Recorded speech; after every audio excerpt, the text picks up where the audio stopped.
Shalom, salam sejahtera bagi Bapak Ibu, Saudara-saudara, anak-anak yang dikasihi oleh Tuhan Yesus Kristus. Berjumpa kembali bersama saya Pendeta Eka di dalam renungan firman Tuhan pada hari ini, hari Kamis 2 Juni 2022. Sukacita dan damai sejahtera dari Tuhan Yesus Kristus kiranya menyertai kehidupan kita sekalian. Puji nama Tuhan. Pembacaan firman Tuhan pada hari ini sampai pada Mazmur yang ke-128. 29. Kiranya firman Tuhan memberkati kita sekalian. Mari sebelum kita akan merenungkan bagian Mazmur 129, kita akan berdoa. Tuhan Bapa di surga, di dalam Yesus Kristus, kami mengucapkan syukur dan terima kasih kepada Tuhan yang memelihara hidup kami sampai hari ini. Kami mau terus memperdengarkan hati dan pikiran kami kebenaran firman Tuhan. Engkau yang berkuasa melalui Roh Kudus untuk dapat menolong kami memahami apa yang Kau maksudkan. Kau juga menolong kami untuk kami dapat menerapkannya. Karena hanya dengan itu nama Tuhan dipermuliakan dalam hidup kami.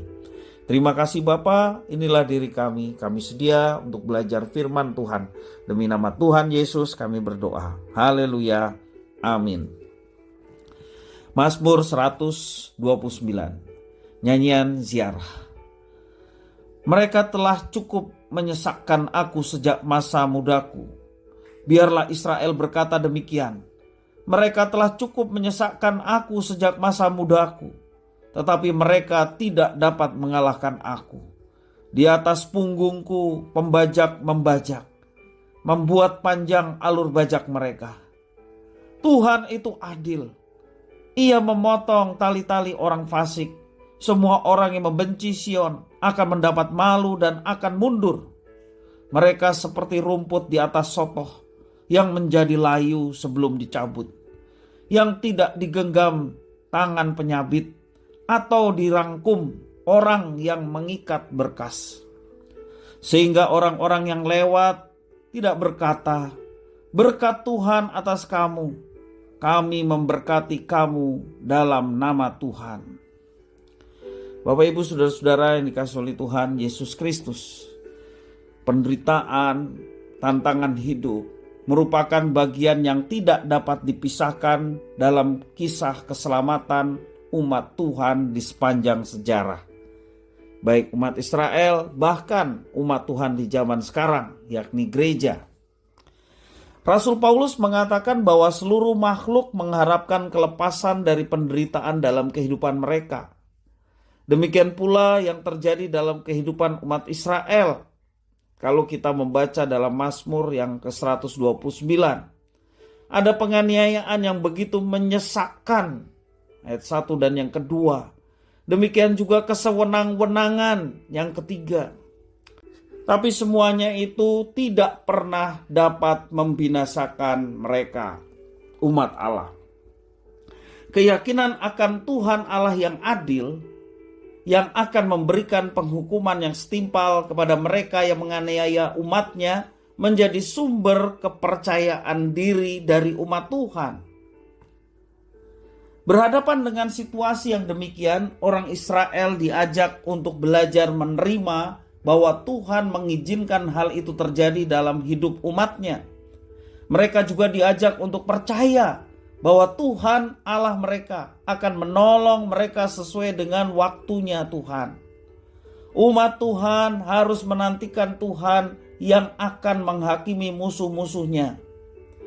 Masa-masa seperti itu merupakan kesempatan untuk melihat pekerjaan tangan Tuhan yang dinyatakan bagi umatnya. Dalam kehidupan orang percaya pada masa kini, penderitaan hadir dengan wajah yang berbeda-beda. Umatnya di zaman sekarang pun mungkin melihat ada orang fasik yang memakai haknya mereka untuk menindas orang percaya. Bahkan dalam situasi ekstrim, sentimen terhadap kaum minoritas dapat melegalkan tindakan yang sewenang-wenang. Itulah yang terjadi di masa sekarang ini. Dalam menghadapi situasi seperti ini, kita sebagai umat Tuhan diajak untuk belajar mempercayai Tuhan yang akan memberikan pertolongan tepat pada waktunya. Tuhanlah yang menjadi kekuatan kita. Tuhanlah yang menjadi pengharapan kita. Karena Tuhan tidak pernah meninggalkan umat-Nya.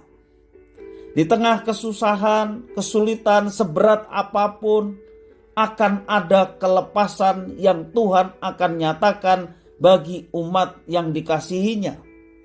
Umat yang dikasihinya juga harus belajar menantikan bahwa Tuhan yang akan menyatakan penghakiman atas orang-orang fasik, orang-orang yang telah menindas, orang-orang yang telah mengintimidasi orang-orang percaya. Kita terkadang sering tergoda untuk menjadi hakim atas mereka. Namun satu hal yang perlu kita ingat, Tuhanlah hakim yang maha adil terhadap orang-orang yang sudah menista ataupun menindas orang percaya. Marilah kita terus menyandarkan kehidupan kita hanya kepada Tuhan, bahkan ketika kita harus mengalami yang namanya penderitaan, penindasan. Ia adalah Tuhan kita yang maha adil, dan kepadanya kita bersandar berharap di dalam Tuhan ada kelepasan. Tuhan yang adil, Dia yang akan membela umat-Nya. Dia yang akan menghukum setiap tindakan yang tidak sesuai dengan rencana dan kehendak-Nya. Bapak, Ibu, saudara-saudara yang dikasihi oleh Tuhan, kekuatan dan pengharapan kita adalah Tuhan saja. Marilah kita menyandarkan hidup kita kepada Tuhan. Jangan kita membalas dendam. Jangan kita juga mendoakan yang buruk, bahkan terhadap orang yang sudah melukai hati kita ataupun membuat kita menderita dan teraniaya. Jangan kita mendoakan hal yang buruk. Justru kita belajar seperti yang diajarkan oleh Tuhan Yesus, mendoakan mereka supaya mereka diberikan kesempatan untuk bertobat dan percaya kepada Yesus sebagai satu-satunya Tuhan dan Juru Selamat. Tidak ada perkara yang mustahil. Dia Tuhan yang berkuasa, Dia Tuhan yang adil, yang akan menyatakan kehendak-Nya tepat pada waktunya. Kekuatan kita dalam menjalani hidup adalah Tuhan, bukan yang lain. Bersandarlah kepada kekuatan kita, yaitu Tuhan. Maka hidup kita penuh dengan semangat, hidup kita tetap tenang menghadapi segala sesuatu. Bahkan hidup kita dipenuhi dengan kasih. Kasih yang luar biasa. Bukan saja kepada orang yang baik, tetapi kepada orang yang memusuhi, bahkan orang yang membenci pun. Kita boleh mengasihi mereka dan mendoakan mereka. Tuhan yang adil, Dia yang bisa mengubah siapapun, termasuk orang-orang yang demikian. Bapak, Ibu, saudara-saudara, jangan kita menyimpang dari apa yang telah ditetapkan oleh Tuhan.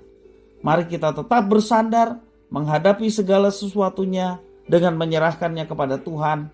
Apa yang mampu kita kerjakan, kerjakan dengan sungguh-sungguh. Diserahkan sama Tuhan apa yang kita kerjakan, maka Dia yang akan bertindak, menyatakan rancangan yang terbaik dalam setiap kehidupan kita sekalian. Puji nama Tuhan, kiranya firman Tuhan ini memberkati kita sekalian. Mari kita berdoa. Tuhan Bapa di surga, kami mengucapkan syukur dan terima kasih atas berkat anugerah Tuhan yang telah Engkau limpahkan pada kami, juga hari ini atas firman Tuhan. Kami diajarkan untuk menyandarkan hidup kami kepada Tuhan. Engkau hakim kami yang adil.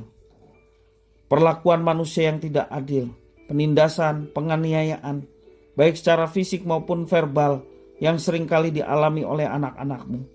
Pada hari ini kami mau belajar bahwa Engkau hakim yang adil, yang akan menyatakan keadilan Tuhan ketika umat Tuhan diperlakukan demikian.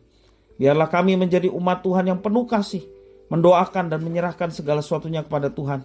Maka Engkau yang bisa mengubah semuanya menurut rancangan dan kehendak Tuhan, yang pada akhirnya kebaikan yang Tuhan mau nyatakan itu. Terima kasih ya Tuhan atas firman-Mu. Inilah doa ucapan syukur kami atas firman Tuhan. Demi nama Tuhan Yesus kami berdoa. Haleluya. Amin.